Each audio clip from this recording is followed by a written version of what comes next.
Humarap sa pagdinig ng Senado hinggil sa extrajudicial killing sa bansa ang umano'y dating miyembro ng Davao Death Squad na si Edgar Matubato.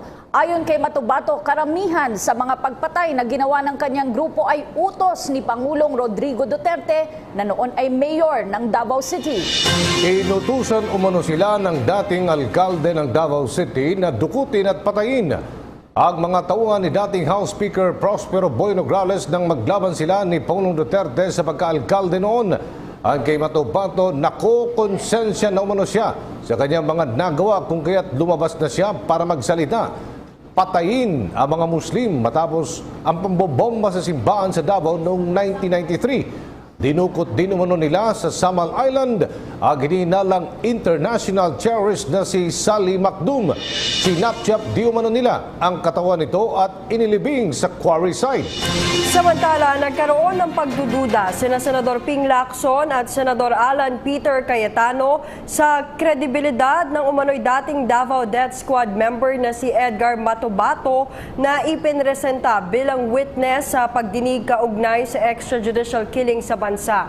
Tahasang di sinabi ni PNP Chief Ronald Bato de la Rosa na wala siyang alam na may Sally Macdum na isa umanong international terrorist na pinatay sa Davao. Ang ulat mula kay Marita Moahe.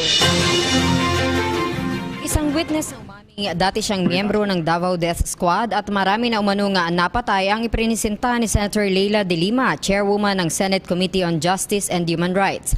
Ayon kay Edgar Matubato, miyembro siya ng CAFGU Scout Rangers simula noong 1982 at nung manalo umano bilang mayor ng Davao, ang ngayon ay si Pangulong Rodrigo Duterte ay binuo ang pinangalanan niyang Lambada Boys, isang liquidation squad na may 7 miyembro. Inutusan umano sila ni Mayor Duterte na magmasaker ng mga Muslim. Pakinggan natin ang pahayag ni Edgar Matubato. Gusto ko nga mabigyan ng katarungan yung nagawa ko, yung nagawa kong mga kasalanan nang pumatay ako ng mga tao. Balikan po natin muli ang ulat ni Marita Moahe patungkol sa naging testimonya ng umano'y miyembro ng Davao Death Squad na si Edgar Matubato sa naging pagdinig sa Senado hinggil sa extrajudicial killings. Narito ang ulat. Salamat, Cassie. Nagkwento ang iprinisentang witness ng Senate Committee on Justice and Human Rights na si Edgar Matubato nang ipinagawa umano sa kanilang mga pagpatay noong panahon na siya ay miyembro ng Davao Death Squad. Inutusan umano sila na magmassacre ng mga Muslim matapos na bombahin ang katedral sa Davao. Kasunod nito ay isang international terrorist naman ang dinukot nila umano sa Samal Island at pinatay. Noong taong 2010, 4 na tauhan umano ni Prospero Nograles ang pinadukot at ipinapatay rin sa kanila. Ito umano ay nagugat sa kadahilan ng tumakbo si Nograles na mayor at nakalaban ni Duterte. Taong 2007 naman ang ipakain pa umano nila sa buwaya ang kanilang dinukot at pinatay na tao. Isang June Barsabal din ang kanilang iniligpit noong namang taong 1993. At noong 2009 sa pag-iimbestiga sa Davao Death Squad ay naging target din nila umano maging si Senator Leila de Lima na siyang secretary ng Department of Justice noon. Taong 2014 ay pinatay umano si Richard King dahil sa nakaribal ni Paulo Duterte na anak ni Pangulong Duterte dahil sa isang babae. Huminto umano siya at gusto nang humiwalay sa grupo noong 2013 kung kaya't sa kanya pinaako ang pagpatay kay King. Tinorture pa umano siya ng kanyang mga kasama. Dito ay nagsimula na siyang magtago dahil natakot na siya para sa kanyang buhay. Ang mga pinapatay umano nila ay tinatapon sa dagat, pinapalabas na na-salvage o di kaya ay chinap-chap at nililibing sa isang quarry na pag-aari ni SPO4 Bing Laod. Kung minsan ay sa isang bakanting lote na pag-aari ng Gaisano. Nakukonsensya naman siya sa kanyang mga nagawa kung kaya't lumabas na ngayon upang magsalita. Napag-usapan din ang pagbibigay sa kanya ng proteksyon, gayunpaman sa ngayon ay nasa pangangalaga ito ng Senado. Nagkaroon naman ng bahid ng pagdududa sa iprinisentang witness na ito dahil sa nang magtanong si Senator Ping Lacson dito upang itest ang credibility nito ay tahasang itinanggi ni PNP Chief Ronald De La Rosa, nakakilala niya ito. Sinabi ni Senator Lacson ang kahalagahan na ma-establish ang credibility ng witness dahil siya mismo ay personal na naranasan na mapagbintangan. Nang tanungin naman si PNP Chief De La Rosa tungkol kay Matubato, tahasang itinanggi na kilala nito ang witness. Sa katunayan ay unang beses pa lamang niya umano itong nakita at naririnig lamang niya ang pangalan noon na isang tirador sa Davao. Dinagdag pa ng PNP Chief na wala siyang alam na Sally Macdum na international terrorist na pinatay sa naturang probinsya. Samantala, itinaas din ni Senator Tito Sotto ang kalagayan ng mga biktima ng mga kriminal na gumagamit ng bawal na gamot. Tinanong niya ang Commission on Human Rights kung tinitingnan din ba nila ang mga ito na ayon sa kanila, simula lamang ng Enero ng taong ito ay umabot na ng 1,350. Sa bahagi naman ni Senator Alan Peter Cayetano ay tinanong niya si Matubato sa totoong layo nito ng kanyang paglabas o kung bahagi lamang umano ito ng plano na patalsikin sa pwesto si Pangulong Rodrigo Duterte. Inilahat ng isang testigo sa pagdinig ng Senado ngayong araw ang mga ginawang pagpatay ng umano'y Davao Death Squad sa Davao City. Mula sa Senado, may report si Joyce Balancio, live. Yes, Joyce!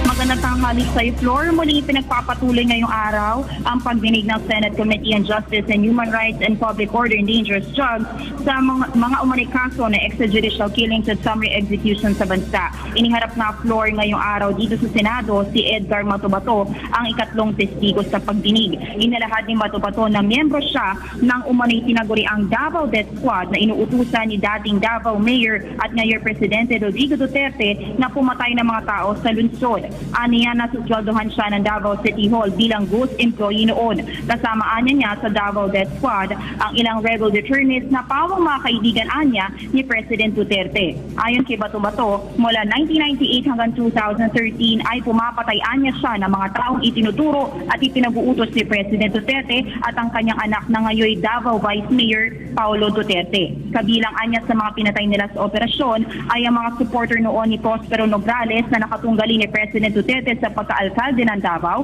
noong 2010. Pinatay din niya nila ang 4 na babae na pinaghihinalaan na drug pusher noon. Pati na rin ang ilan sa mga nakaalita ni Paulo Duterte kasamang isang binata na nangangalang Richard King, isang LTO fixer noong 2013, pati na rin ang kasintahan ng kapatid ni Duterte na si Jocelyn Duterte at isang foreigner na nangangalang Sally Macdum. Ayon sa testigo, madalas nilang dinadala ang mga pinapatay sa island city of Samar at saka sinachap-chap. Nilalagyan ng semento sa tiyan at saka tinatapon sa ilog o sa kalsada. Meron rin silang kidnapper na pinakain niya nila sa buhay at taong 2007 bilang pang-torture sa kanya. Isa rin sa mga nabanggit kanina ay ang pagpatay din ng grupo sa radyo commentator na si Jun Pala taong 2013 dahil anya sa pagiging kritiko nito kinoon Mayor Duterte. Mismo si President Duterte naman ang pumatay naman sa isang NBI agent na may apelyidong Amizola taong 1993 ayon sa testigo. Ayon pa kay Matubato ay suportado ng pulisya ng Davao ang kanilang mga pagpatay. Ayon nga sa kanya o binanggit pa niya kanina, nakasama pa niya nila sa naging operasyon si ngayoy PNP Chief Ronald De La Rosa na nooy bahagi ng Presidential Anti-Organized Crime Task Force ng Davao. Kasama rin nila sa naging operasyon ang ngayoy Direktor ng National Bureau of Investigation na si Attorney Dante Gueran na muling malapit na kaibigan rin ni President Duterte. Sinabi rin ito na kalimitan, nililinis ng mga polis ang kanilang mga operasyon dahil madalas nilang nilalagyan ng baril ang katawan ng mga biktima upang magmukhang nanlaban ito. Ayon sa testigo, napilitan na siya lumantad ngayon sa publiko dahil sa banta sa kanyang buhay. Aniya na pag-alaman niyang ipinag-utos na ng pamilya Duterte na siya ipaligpit para mapigilan na siyang magsalita. Lumapit niya siya sa Commission on Human Rights o CHR taong 2014 pero sinabi nitong hindi siya maaaring protektahan ng ahensya. Bagaman napailalim na siya o napaisailalim na siya sa Witness Protection Program na Department of Justice noon ay umalis siya matapos manalo si Duterte bilang Pangulo ng Bansa. Samantala dahil sa lawak ng testimonya ni Bato-Bato at dahil sa mga idinadawit na rin niya mga pangalan sa kanilang mga naging operasyon noon sa Davao ay minungkahi na kanina sa pagdinig na irekomenda nga ng Senado sa Department of Justice na isailalim na siya sa Witness Protection Program. Samantala, Flor, nagpapatuloy pa rin hanggang sa mga oras na ito yung pagdinig ng Senate Committee on Justice and Human Rights at inaasahan natin na hanggang mamayang hapon ay magpapatuloy ito dahil ngayong araw naman ay Thursday, wala tayong plenary session sa Senado. Flor? Aming salamat sa iyo, Joyce Balancio, nagulat mula sa Senado.